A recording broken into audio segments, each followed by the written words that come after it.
Only today. Is that right? Yeah. No, I don't.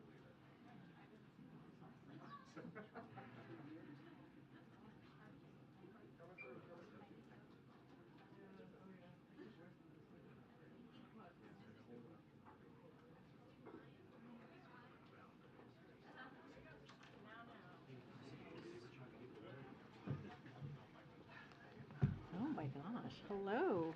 Hello. Hello. Hello. I wonder why so many people are here today. I'm here.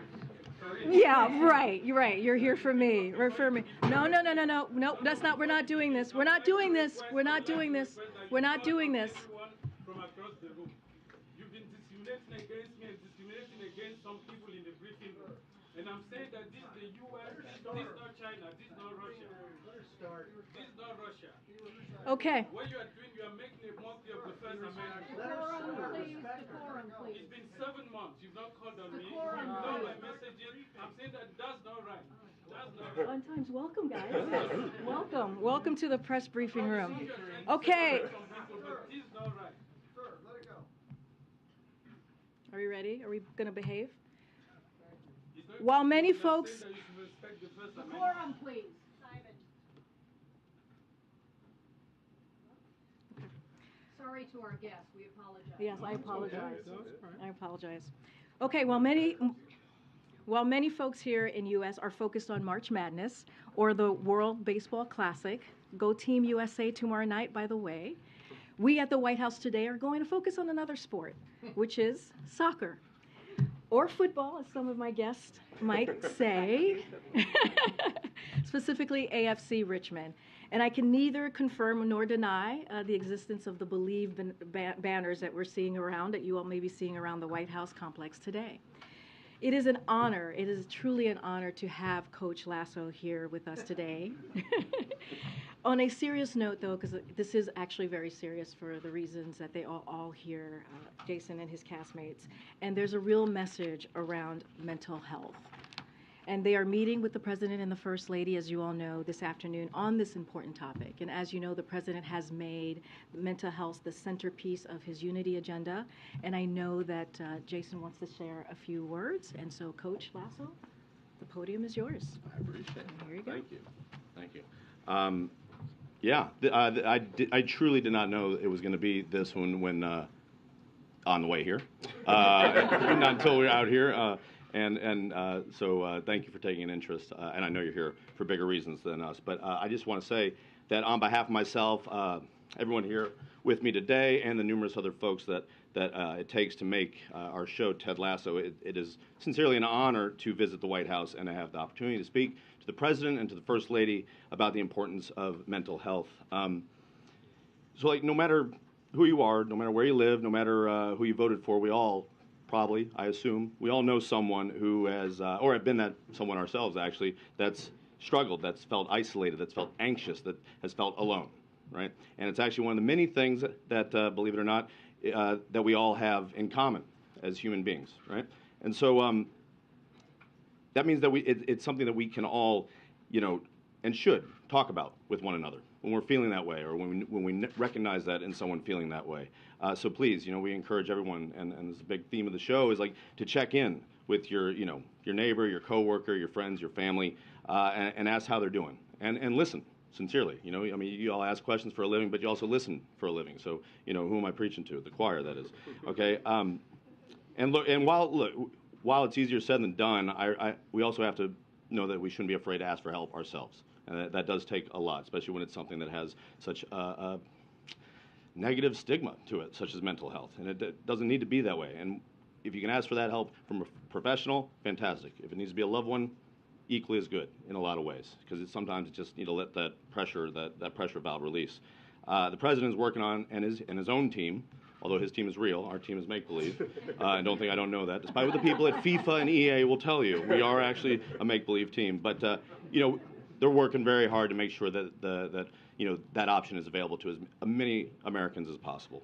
Now, look, I know in this town, a lot of folks don't always agree right? And don't always feel heard, seen, listened to, yes? But I truly believe that we should all do our best to help take care of each other. That's my own personal belief. I think that's something that everybody up here on stage believes in. That's things we talk about in the writer's room, and we talk about in the editing room, and everything in between. And just like, you just want to emulate, these make-believe folks that we all play at AFC Richmond and the way they take care of one another. That is the wish fulfillment of the show, aside from me playing coach and these guys being professional footballers. That's like, that's a big part of the show. Now, I can't help but take this opportunity to take at least one question. So please, yeah. Wait, hold on here. Decorum, right? That was the word we were using, decorum? Yes, sir. Familiar face. Hi. Trent Crim. Fake journalist. Yes, sir. Yes, Trent. Nice to see you. How do you feel about Kansas City being one of the named hosting cities for the 2026 World Cup? Ooh, here I was hoping for a softball. Okay, you know what? I'm very excited. Truth be told, yeah, Kansas City's gonna be one of these teams. I love this town. What I am genuinely worried about is once we get all these folks from all over the world to come to Kansas City and see our city, eat our food, meet our people, you're gonna have a lot of folks that won't want to move away. That's what I'm worried about. That's it for us. All right. Thank you very much. All right. See you guys. Thank you sincerely so much for having us and putting up with us. Now on to greener pastures. Thank you so much. Thank you. All right, Thank see you you guys. guys. Thank you so much. Thank you. Thank you guys. Thank you. Thank you. Excuse me? You don't have a little Joe Biden impression? Nah, they got the real one here now. No, I need fake teeth and and injected with a lot more chutzpah to pull that off. So, oh boy. Okay. All right. Thank you so much. Thanks, guys. Thank you so much. Thank you. Thank you. Okay. I just got to say something before we start. I know some folks are probably going to leave the room.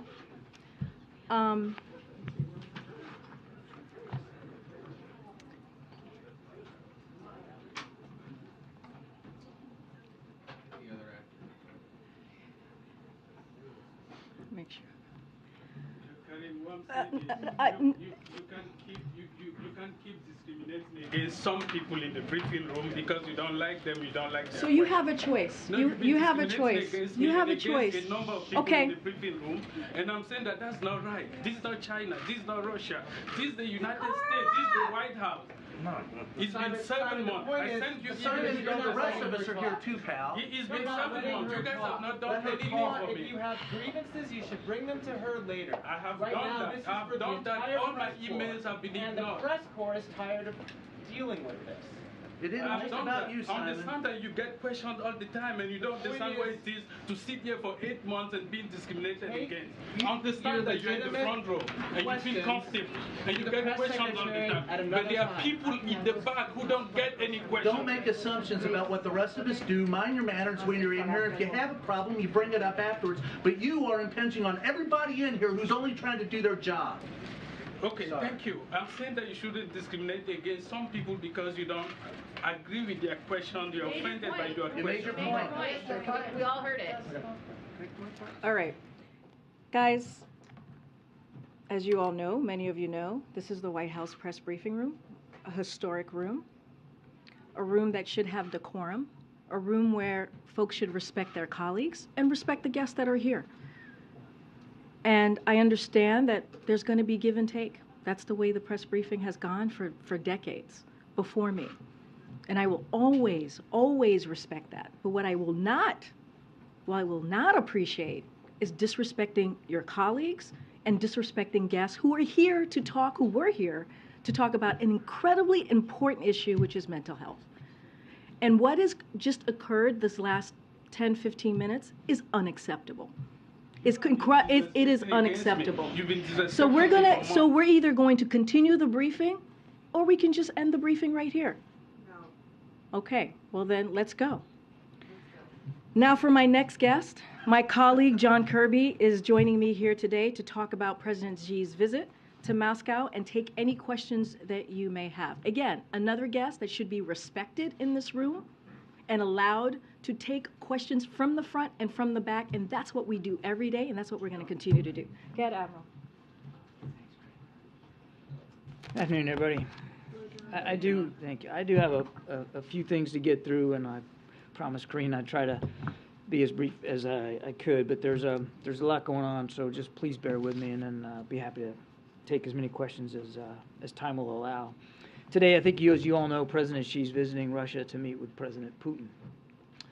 Now, you also probably know that China's already issued a 12-point plan for the conflict in Ukraine, which includes an essential point, and that's respect for the sovereignty and territorial integrity of all countries.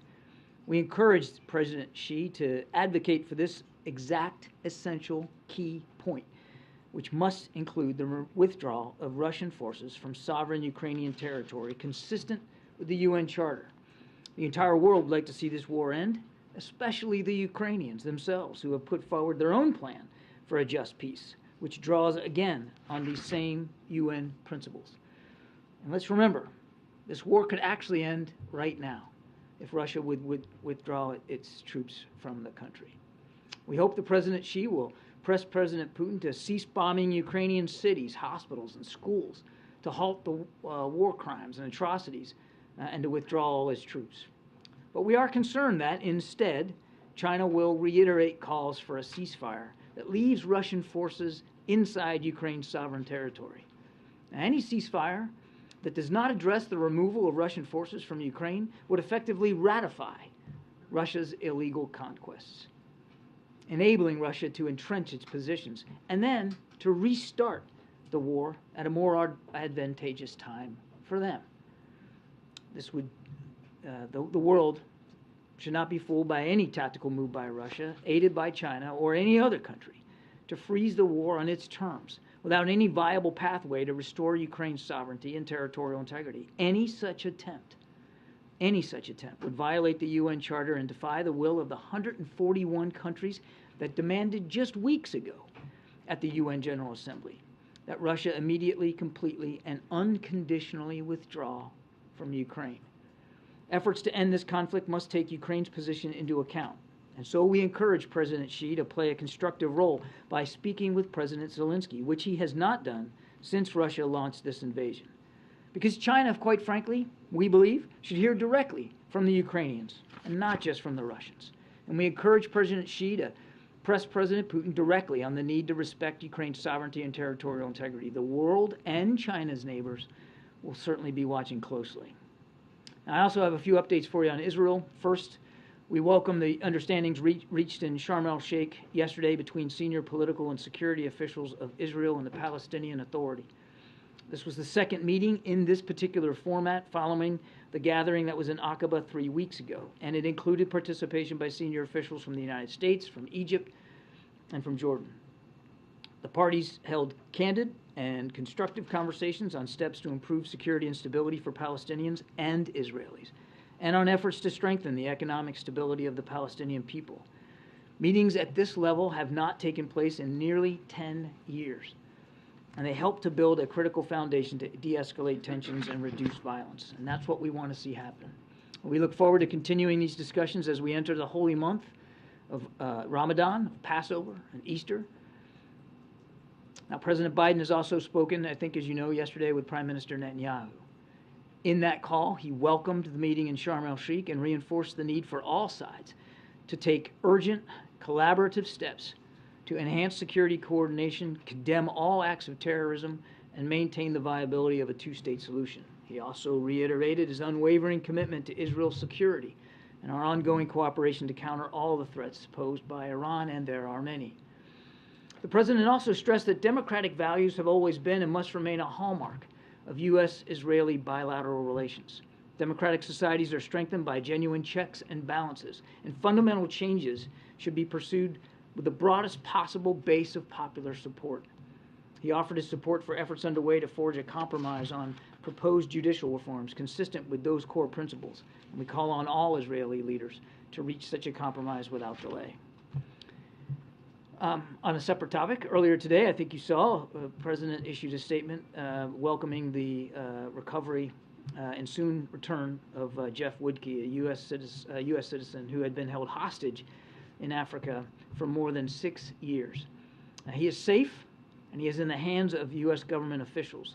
As the President said in that statement not too long ago, we extend our deepest appreciation to the Nigerian government for their help in securing his release, For more than 6 years, there has been a multi-pronged effort dedicated to locating and recovering Jeff, which was spearheaded by our military, our law enforcement, and our intelligence community working together with French support.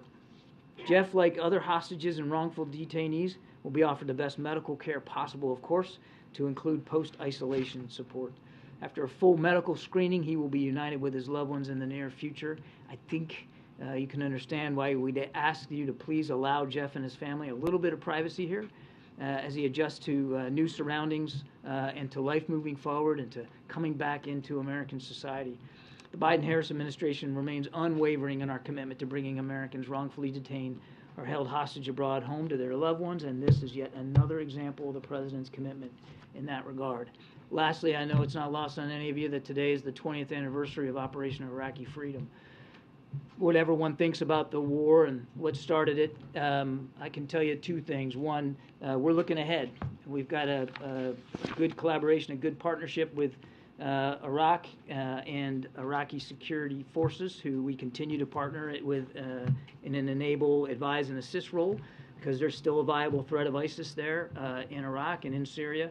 And number two, the President and the First Lady remain absolutely committed, as they always have been, to the men and women of our military, as well as across the interagency, who served, fought, died, and suffered in Iraq.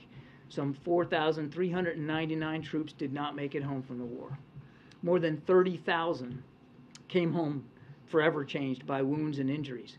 And it's not just them, it's their families that continue to suffer, that continue to sacrifice. There's 4,399 chairs at 4,399 dinner tables that are empty.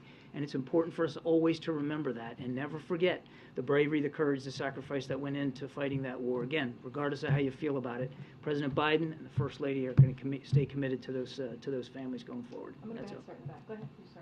Yes. Oh, okay, thank you. Just on Russia, first of all, Moscow has indicated that they'll put a pause on the grain deal by May 18th if the U.S. doesn't comply with some of their demands, which include putting some banks back in the SWIFT system and resuming exports of agricultural equipment. What's your reaction to that, and what's the plan B if they do halt? So first, we obviously welcome the extension. It's for, I think, 60 days, not the 120 that I think that everybody was hoping for, but 60-day extension, that's a good thing. In fact, over the weekend, I think 2 ships left with hundreds of thousands of metric tons of corn. And a lot of that corn, a lot of that grain is heading for low and middle income countries that have been suffering, no question been suffering, since the beginning of this war with food insecurity. So it's a good thing.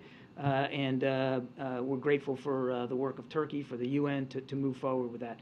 I don't have any, and I won't get into speculating about repercussions one way or another. We're focused on now that this is extended, making sure we get those ships loaded and get them out and get them to places where they need to be. That's what the focus is. Can you just remind us of your position on, doubtless there are going to be conversations between President Xi and Putin about assistance to Russia in Ukraine.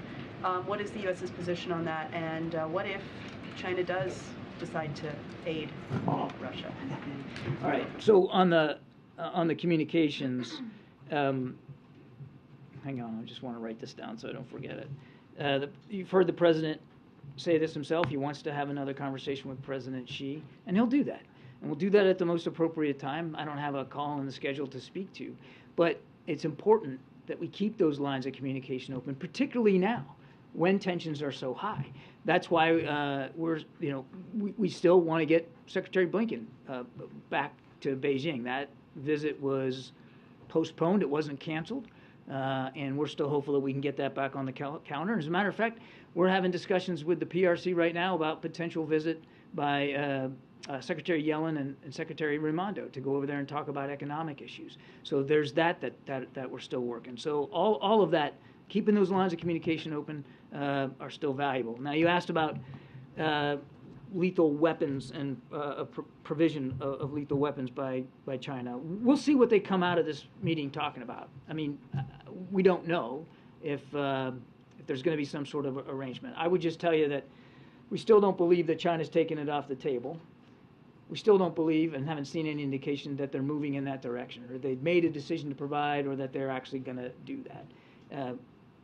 we continue to believe it's not in China's best interest to do that, to help Mr. Putin slaughter innocent Ukrainians. It's hard to believe that they would think that that's in their best interest. It would also run counter to what we've heard President Xi talk about in terms of what his ultimate goal here is. I think he put an op-ed out today talking about sovereignty, territorial integrity, finding a peaceful way to end this war.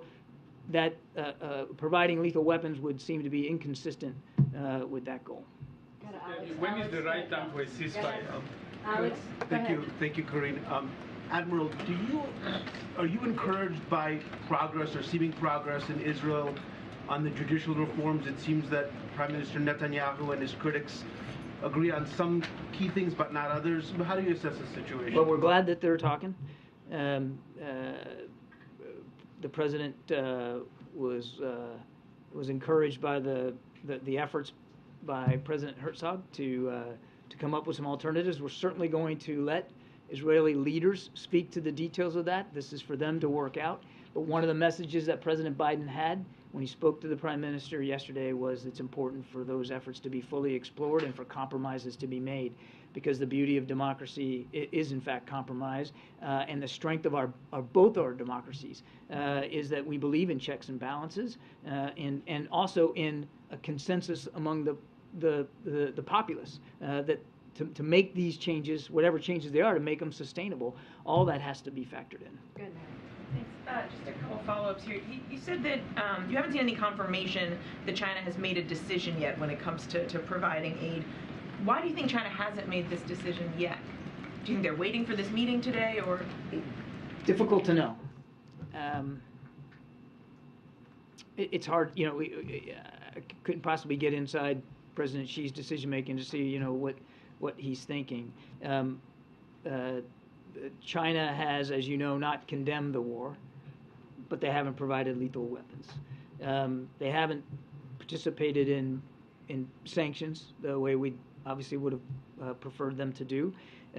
They have made their own sovereign decisions, and largely, at least tacitly, many of those decisions have come down on the side of Russia here, including buying into the Russian propaganda that this war is some sort of existential threat to Russia, and it's the West or the U.S. and NATO pushing Russia, which, of course, is nonsense. I can't speak for President Xi and why he hasn't moved in this direction. I would just reiterate here from the podium what we've reiterated to Chinese officials privately, that we don't think it's in their best interest. It's not going to bring an end to this war any faster. And as I said earlier, it certainly appears inconsistent with what President Xi has said publicly about what he wants to see happen. And on the phone call between President Biden and President Xi, what is the holdup here? You all seem interested in talking. Are the Chinese not interested? No holdup at all. We want to make sure when we have this conversation, it's at the appropriate time and in the right context. President Xi's been kind of busy of late. I mean, he had the People's Congress, which just ended. Now he's in Moscow. So look, when it's the right time, and for both leaders, we'll get them on the phone. But just as importantly, to my first answer on this, we're still still interested in working towards getting Secretary Blinken back to Beijing. I mean, he was practically on the plane when we had to pull that visit back and postpone it. And as I said, we're having active discussions with the PRC right now about the potential visit by Secretary Yellen and one by Secretary Raimondo. Thanks, John. On the call yesterday with Prime Minister Netanyahu, has there been any discussion within the U.S. government of withholding potentially some military assistance to Israel because of if these judicial reforms do proceed? There are a number of instances around the world where the U.S. withholds military assistance for democratic reasons or concerns along those lines. One of the main things that President Biden stressed to Prime Minister Netanyahu was our ironclad support for Israel's security, and that's going to continue. We face some common challenges in the region, not the least of which is Iran. That will continue. And in some different topic, in the other NSC side, the Homeland Security side, in light of some of the discussions regarding protests surrounding the potential future indictment of the former president, you addressed this a little bit yesterday, but has the White House been briefed on any security concerns or is involved in any operational planning to ensure investigating threats or otherwise ensure Homeland Security? I'm not aware of any specific briefings or specific threats. As I said yesterday, we always monitor this, even absent the context of those comments. we're constantly monitoring this, as you would think we should, particularly in the wake of what happened on January 6th. But I'm not tracking any individual or specific threats or any specific or operational moves by the federal government. Yeah. John, does the president plan to invite Prime Minister Netanyahu to Washington for a visit? There's nothing on the schedule right now for that. And more broadly on the Russia question, is there another way to look at President Xi's visit other than a show of support for President Putin? I think clearly, look, take a couple of steps back here. I mean, this is a relationship that has been burgeoning of late. These two countries have grown closer. They are both countries that chafe and bristle at U.S. leadership around the world, that chafe and bristle at this idea. I know it sounds like a wonky term, but this rules-based order, this international rules-based order, which so many countries helped to establish in the wake of World War II, these two countries, they don't like that much. And they'd like to challenge it. And in China's case in particular, they certainly would like to challenge U.S. leadership around the world. In President Putin, President Xi sees a potential ally in that effort. For President Putin, he sees in President Xi a lifeline of sorts for a war that he's conducting that has clearly not gone anywhere near the direction he wanted it to go, and a military that is clearly failing on the battlefield. So it's a bit of a marriage of convenience, I'd say, less than it is of affection. And again, we'll see where this goes after this meeting. But these are not two countries that have, decades-long experience working together and full trust and confidence. It's a burgeoning of late, based on America's increasing leadership around the world and trying to check that. Thank you. I wanted to ask you about the government of India protest against. There was an attack on the Indian consulate in San Francisco yesterday. The doors were broken, windows were broken, and graffiti is written on its wall. Is the president aware about it? And I haven't seen any action being taken by the San Francisco police yet. We certainly condemn that vandalism. It's just absolutely unacceptable. The State Department's Diplomatic Security Service is working with local authorities. I can't speak for the San Francisco police, but I can say that the Diplomatic Security Service is working with local authorities to properly investigate, and obviously State Department is going to be working from an infrastructure perspective to repair the damage, but it's unacceptable. Now that you have a U.S. ambassador to India confirmed by the Senate, it has been more than 2 years now that you didn't have an ambassador to India. Can you look back and say how did it impacted your ties with India, not having an ambassador on the ground in Delhi? It always helps if you have a Senate-confirmed ambassador in a country, particularly one that's so important like India to us in the region and around the world. But we didn't let that stop us. President Biden has prioritized that bilateral relationship, and even though without an ambassador, we certainly had a very competent charge there and a very competent career staff in the embassy that were able to continue to advance our foreign policy interests and this bilateral relationship, and did so quite effectively. But obviously, having an ambassador is always important, and we look forward to Wait in the back behind Alex. Thank you. What is the administration doing specifically to counter the growing Russia and China relationship? What we're focused on is revitalizing our alliances and partnerships around the world and advancing our foreign policy goals around the world, and in working to strengthen the foreign policy objectives and the mutual security objectives that we share with so many other countries. I mean, last week on Monday, the president was in San Diego to unveil with Prime Minister Sunak and Prime Minister Albanese of Australia this AUKUS deal. This is an opportunity now to help Australia get their own nuclear-powered submarines. That's just one example. That's what we're focused on. It's not about countering them. It's about advancing our goals. Thanks, John. Russia and China, it seems like these two superpowers are teaming up now against the U.S. Why did President Biden let this happen?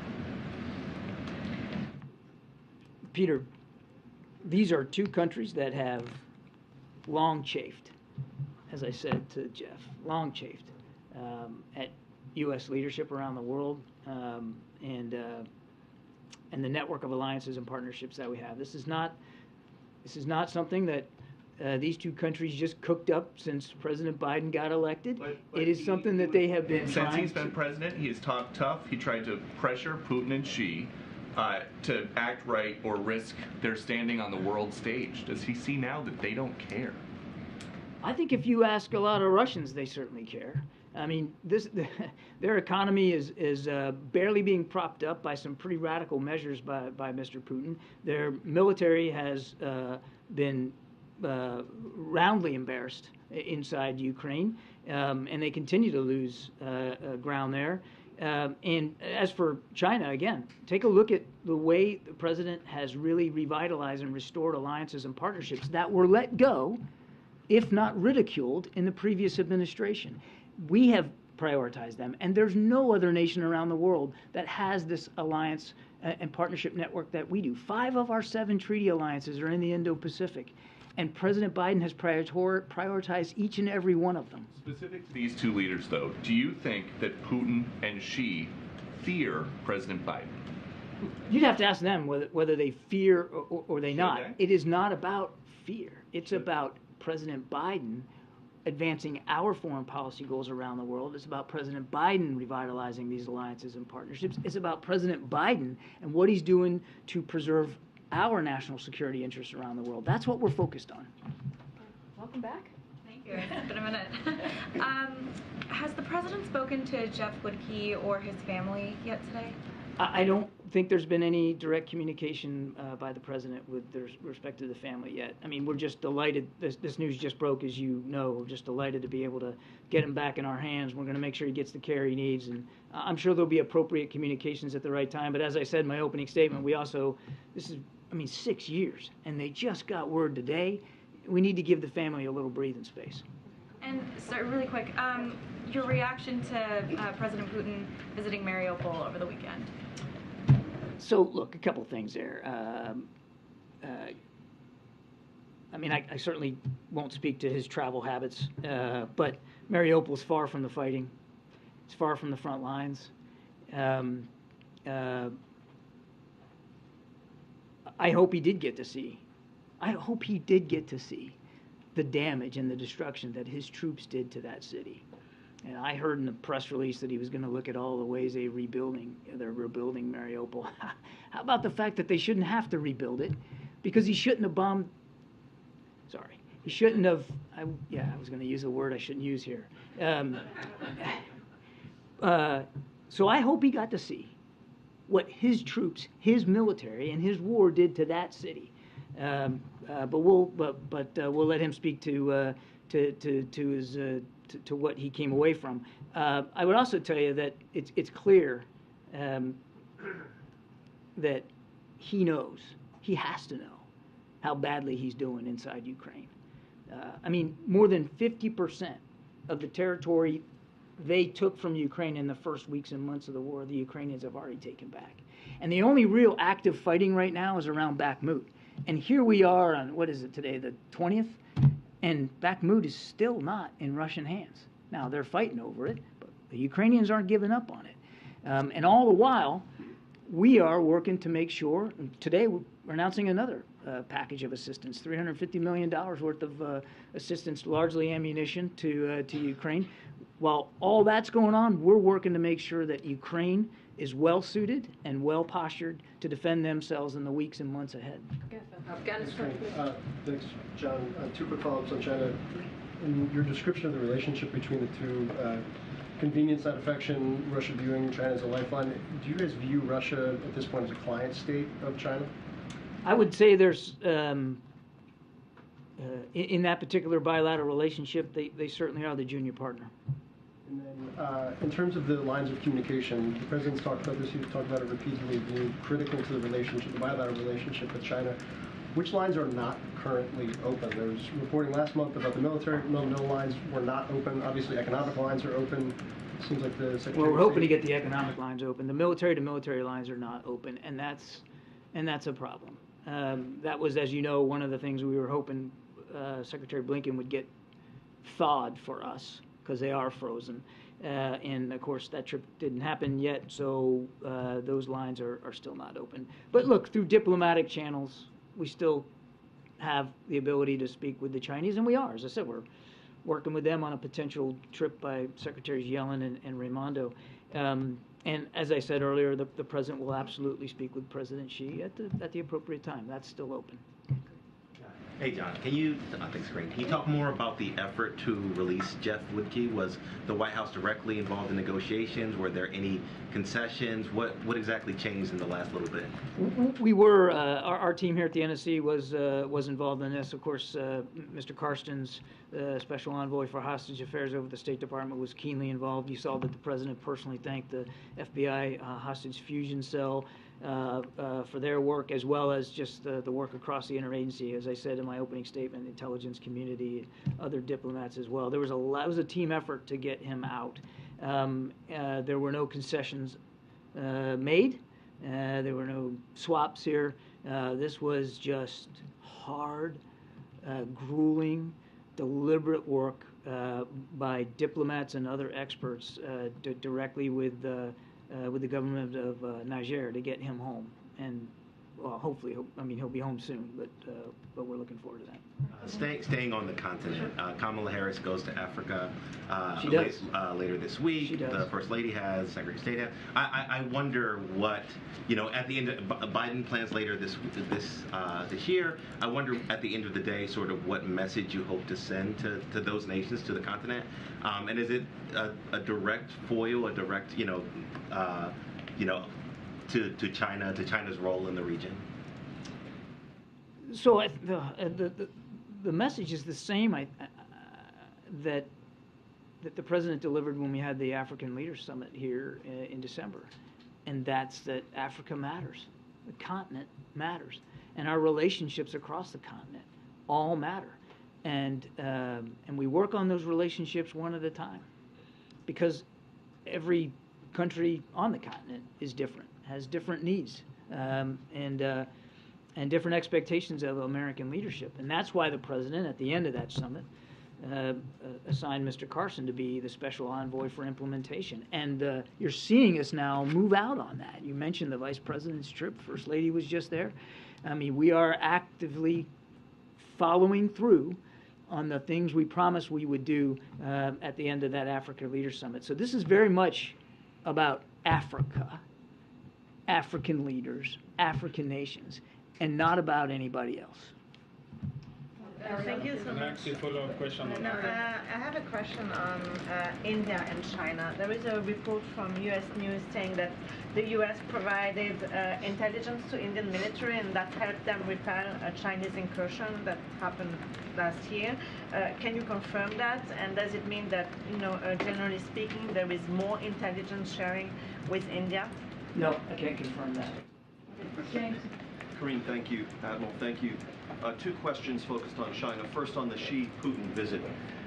You and other senior officials have been vocal in recent weeks about your insights into consideration by the Chinese of providing some kind of direct or lethal assistance to the Russians, and that's why you've issued your public warnings against them doing that. One of the little noted aspects of this relationship that I think is important came back in September when Putin and Xi last met in Uzbekistan. And in his public comments, President Putin stated that they were eager to address the concerns about the Ukraine war that the Chinese had raised. So I wonder if you have any insights into the nature of those Chinese concerns and what they may have communicated to the Russians about that. I don't. The second question is on the Chinese brokered rapprochement between Saudi Arabia and Iran. Since that deal was announced, has the United States been able to observe any changes in that relationship, in its security implications for the region, etc.? I think it's too soon right now, James. Yeah, thank you. You said there were no concessions made for the release of Mr. Woodkey. Does that mean there was no ransom payment at all? That's right. That's what that means. And Secretary of State Blinken was in Niger last week. Did he negotiate at all for his release during that trip? He certainly had discussions with leaders that he met there about Mr. Woodkey, as you would expect him to. And where is Mr. Woodkey right now? I'm not going to get into the specifics of his location. He's still on the continent, but he's in U.S. He's with U.S. government officials. Yes, thank you, Karine. Do you know if the Chinese government has contacted Kiev regarding its 12 points plan? And what's the Ukrainian government reaction to the plan itself? I certainly would refer you to comments that President Zelensky has already made. I'm not going to speak for him or his administration. To the best of my knowledge, I know of no conversations between the Chinese and Kyiv with respect to this so-called 12-point proposal. Thank you. Thank you, Karine. Thank you, Karine.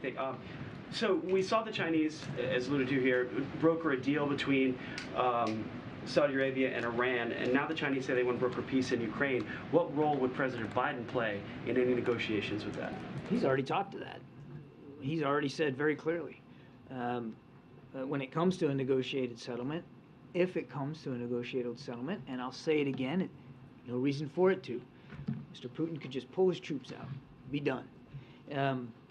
But if and when it comes to that, nothing about Ukraine without Ukraine, and we will do, and the Ukrainians will find in us a strong and willing partner to help President Zelensky if and when he's ready to negotiate. But the starting point for us has got to be him.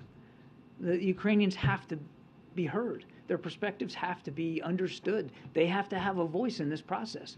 And so it's fine for the Chinese to go out there and say they want a ceasefire. We'd all like to see the fighting stop. Who wouldn't? But if it stops now, without any consideration of the Ukrainian side, without any discussion between the Chinese and the Ukrainians, without any accession by them to an idea of a ceasefire, it basically freezes in place what Mr. Putin has been able to achieve on the ground inside Ukraine. It's dwindling, but he still has occupied territory in Ukraine, and that's just unacceptable. What's the level of concern, real quick, just real quick, what's the level of concern about the growing influence of China around the world then? Well, we've been certainly mindful that China has tried to expand their influence all around the world, Middle East, in Africa, in Latin America. They can speak to their foreign policy goals should they wish to. I can only speak to ours. And our goals are not about countering or being a block or an obstacle. There's no effort to contain here. It's about advancing what President Biden believes are the appropriate foreign policy goals for this country, for the American people, and for the best interests of our allies and partners. And again, I'll go back to what I said before. No other nation in the world, none, has a network of alliances and partnerships that the United States does, has as many friends around the world as the United States does, who are interested in pursuing the same goals. Secretary Austin just a week or so ago held the 10th Ukraine Defense Contact Group, more than 50 nations, again more than 50 nations at each and every one. And those are voluntary participation events. It's not like we're browbeating people to show up to agree to contribute to Ukraine. That's the power of American convening leadership, and you don't see that power out of either Russia or China. These are two countries who do not have that same network of friends and partners, and one of the reasons why that relation, he got me all, he got me all lathered up. He got me all lathered up now, but one of the reasons why you're seeing that tightening relationship is because they recognize that they don't have that strong foundation of international support for what they're trying to do, which is basically challenge American leadership around the world. All right, last question. Thank you very much. President travels to Ottawa this week, and the past president had a difficult relationship with Prime Minister Trudeau. Does the United States feel that episode is in the past, or does that relationship need tending with Canada and Canada's leadership? We'll have more to say later in the week about the trip to Canada. The president's very excited about doing this, going up there and really going to Ottawa for no other purpose than the bilateral relationship. He has a terrific relationship with Prime Minister Trudeau, warm and friendly and productive. There's an awful lot on the plate there, from everywhere from strengthening NORAD to climate change to obviously migration challenges, economic and trade. I mean, there's a bunch of things. We'll have more to say later in the week, but the President's very excited about this. Thank you, Adam. Thank you. Appreciate it, everybody. Thank you. Thank you. Okay, just a couple things and then we'll get going.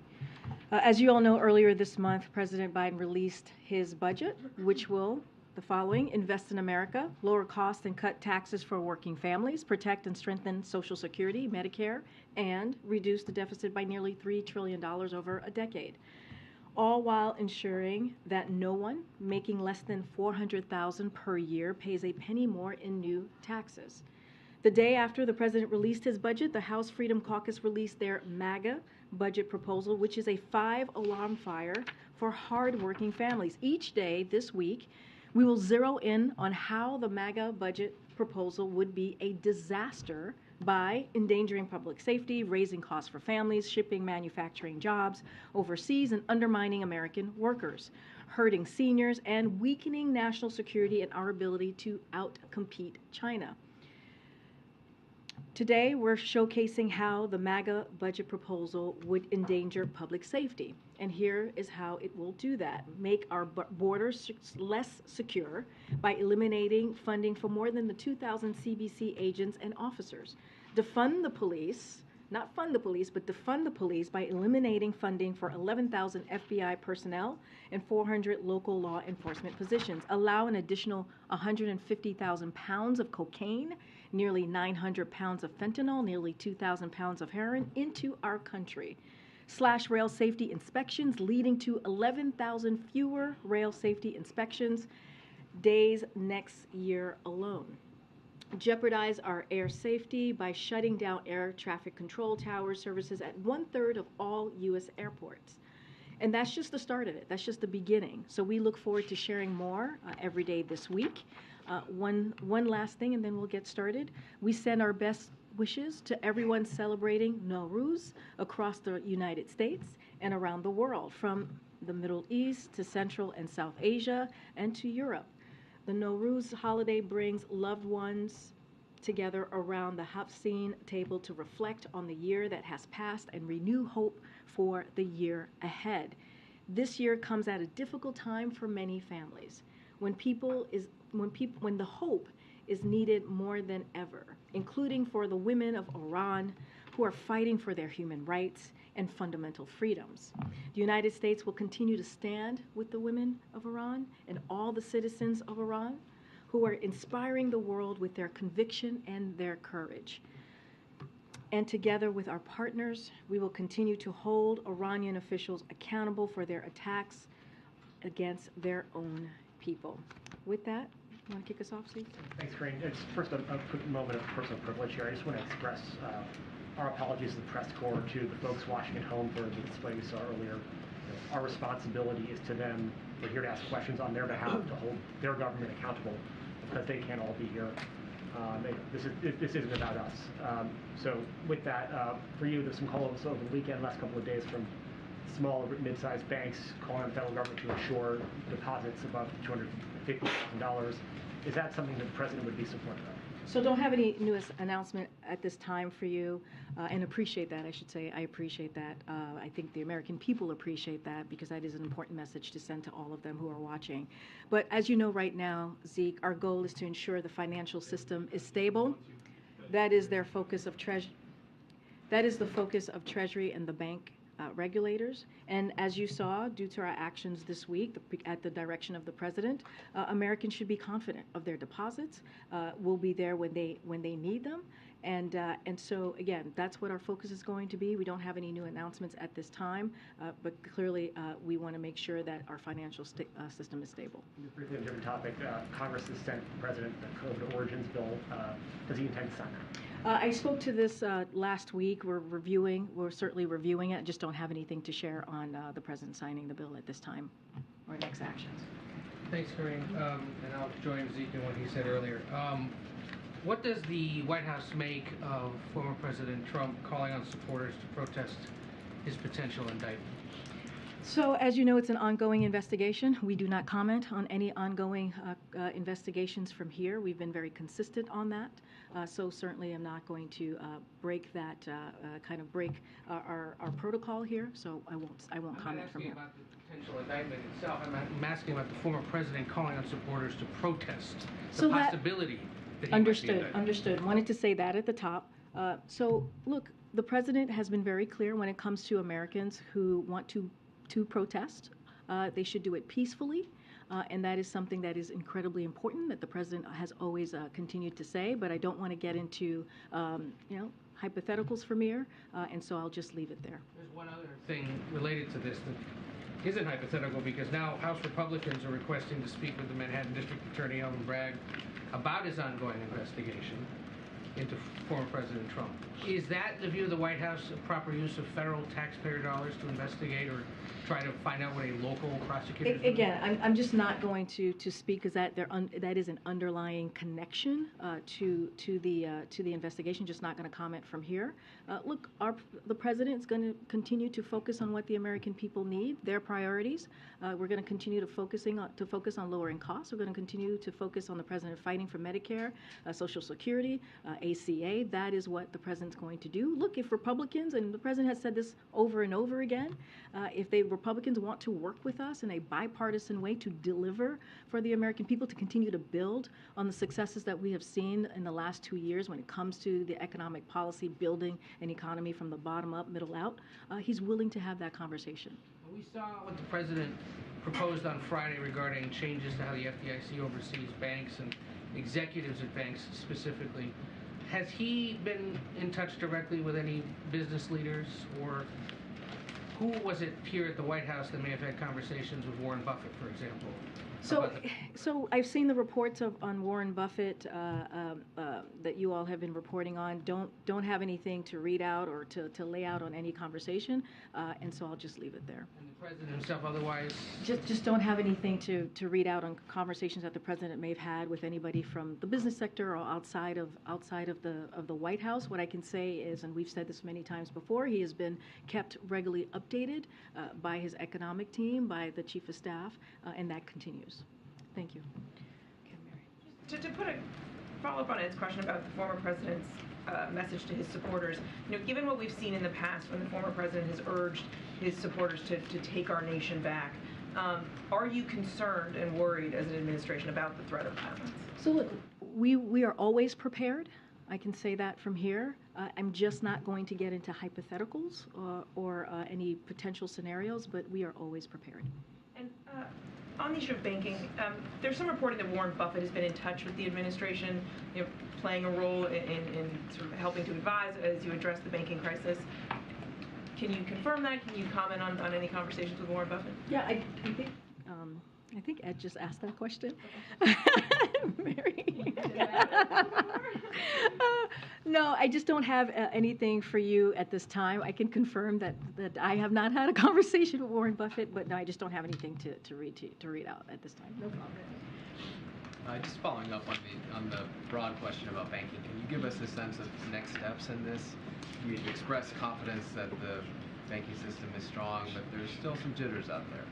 Understood. Look, the president has already called for Congress to make it easier for regulators to do the following: claw back compensation, impose civil penalties, and ban executives from working in the banking industry. He will also going to call on Congress and bank regulators to strengthen the rules for larger banks so this doesn't happen again. As you know, and I've said this many times before, in 2018 we saw that the previous administration rolled back some of the tough requirements put in place under the Obama-Biden administration, and so which was put in place to strengthen the financial system. So the administration is going to actively look into what regulations or laws should be strengthened to prevent this from happening again. But look, the actions that we saw this weekend, the actions that we have seen over the past 10 days or so, should give the American people confidence that depositors will have their money, will be there when they need it.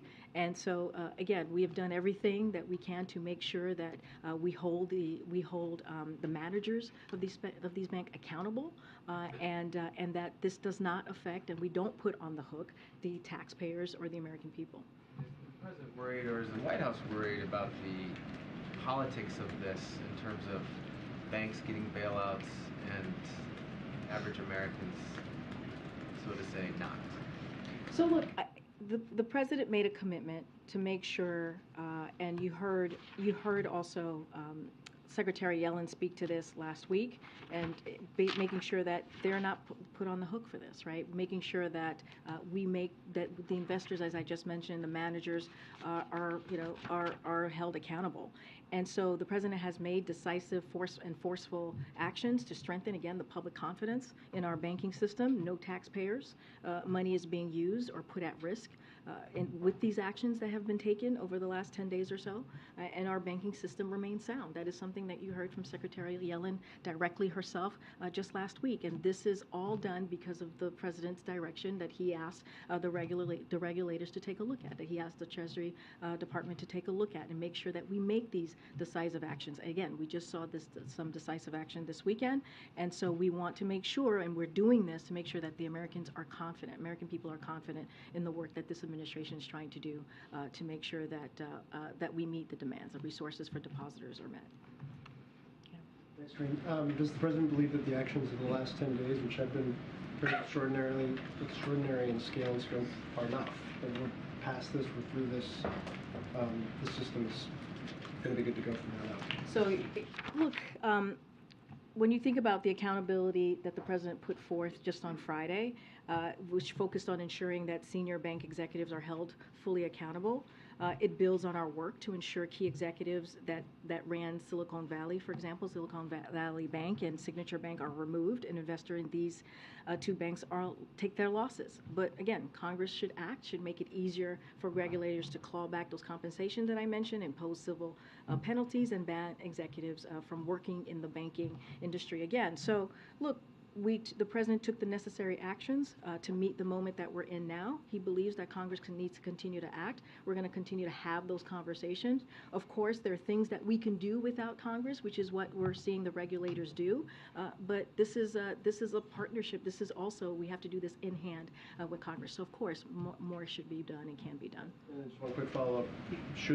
Do you guys view this, you said the issue of confidence several times in terms of how people are perceiving things right now. Do you view this primarily as a confidence issue, not a system issue or some bigger problem in terms of... So we want to make sure, I think it's important, the president believes, as president of the United States, as we're seeing what occurred these last, again, 10 days or so, I've lost count, but that Americans should have confidence, right? They should have confidence in the banking system. They should have confidence in the actions that the regulators have taken, that, again, at the direction of the president.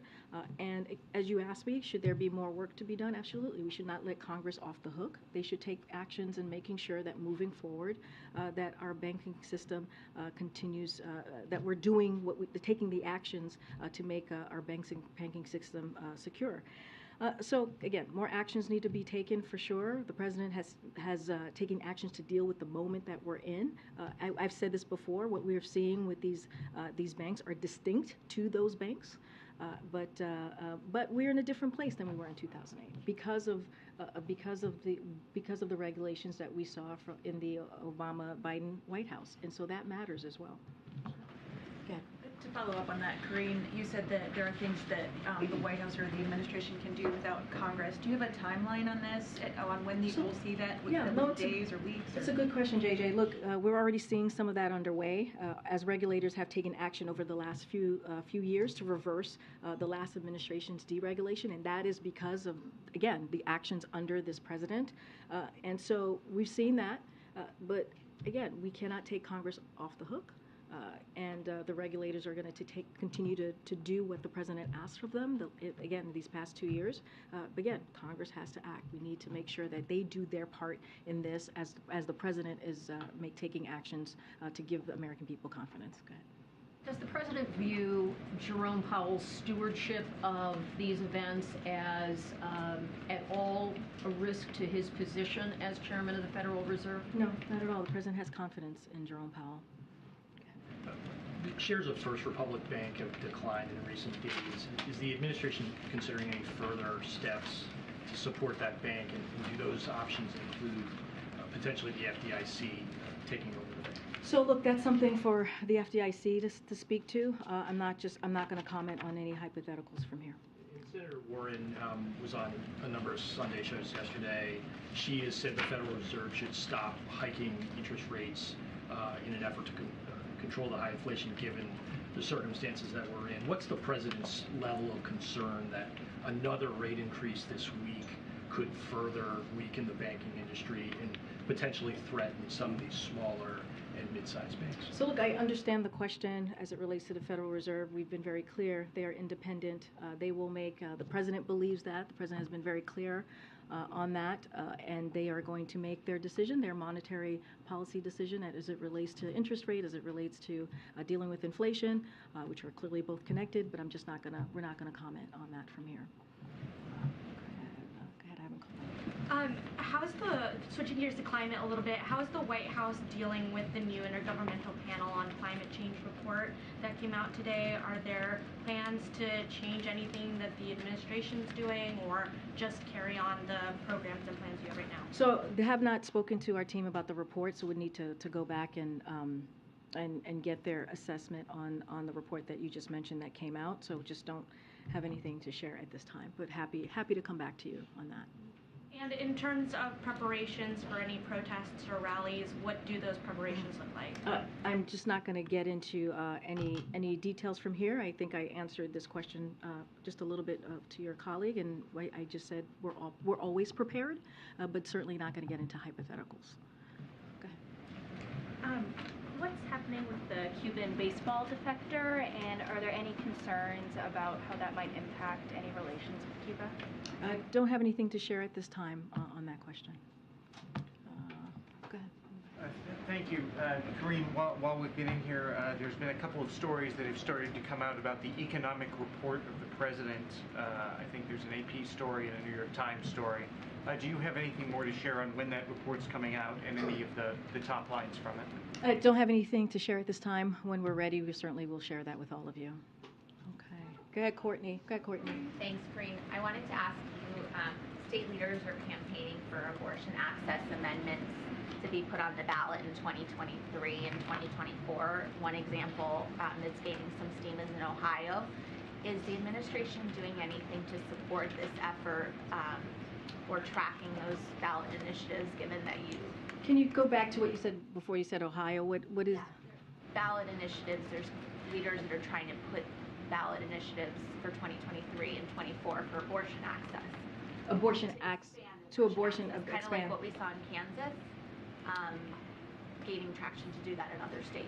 Well, look, the president has been very clear about especially the day that Roe was no longer the law of the land, that we needed to do everything that was possible to make sure that we protect women's rights to health care, and he's been very clear about that. I don't have any specifics to say on those particular potential pieces of legislation, but clearly we welcome legislation that's going to support that's going to support women being able to make their own decisions on their health care. And it is shameful. It is shameful that we're seeing extreme elected officials out there talking about national ban on abortion, and we're going to continue to call that out. We should not be talking about taking away the freedoms of Americans across the country, of women across the country. And so we're going to continue to be very clear about that. But certainly we would support legislation that helps expand the access for women. And if you could provide an update of the case in Texas on mifepristone. I know that you've gotten that question a couple times about how you're preparing. We still don't obviously have a court order, but can you provide an update for people who are listening, who are worried about this decision and how it might affect their care? Yeah, I want to be very careful. It's as you know, the decision has not happened. It's an ongoing litigation. But I've spoken at this podium before how unprecedented if the decision were to ban a pill that has been around for more than 2 decades. That's in more than 60 countries. But again, this is about the FDA's authority to make its independent, evidence-based decision on drugs. And so those decisions on what medication can be used in our country should not be determined in court. And they should be determined based on their safety, science, and the data. And so want to be very clear, but so we'll wait. We'll await steps here and speak on this once the decision has been made. But again, the president is going to continue to be very vocal when it comes to protecting women and their rights to choose for themselves, for their own body, on how they want to proceed and move forward with health care. Okay. Go ahead, Ariel. So much. Tomorrow, the president will take part in this White House Conservation and Action Summit at the Department of Interior, where he will, and I quote the guidance, highlight the administration's actions and historic investments for the environment and nature. But just a few days ago, he greenlighted the Willow project in Alaska. So it looks like he's sending conflicting signals here. So can you maybe elaborate on what his approach is on the environment and what he's telling, especially young activists who protested the Willow project? Yeah, I would disagree with that. As we have said before, the step that the Department of Interior had taken was because of certain legal constraints. So we have to remember that these were legal. This was part of a legal kind of decision, as I explained last week. And tomorrow's event is about building on the president's historic climate and conservation record, which the president is very proud of. If you think about what the president has done, protected more lands and waters in his first year than any president since JFK. He just last week, he declared the entire U.S. Arctic Ocean off limits to new oil and gas leasing. And the Interior Department also announced it's preparing new regulations to protect 13 million acres in Alaska. And so, the president is going to continue to fight for our climate, to protect our climate and take those actions. He's made the largest ever investments in conservation and restoration of our lands and waters. And so the president is very proud of his record, and he certainly will never back down from it. Yeah, Karen. Do you have any details of the Arts and Humanities Award ceremony tomorrow? I do. I do have some information to share with all of you. That's the awards that are happening tomorrow.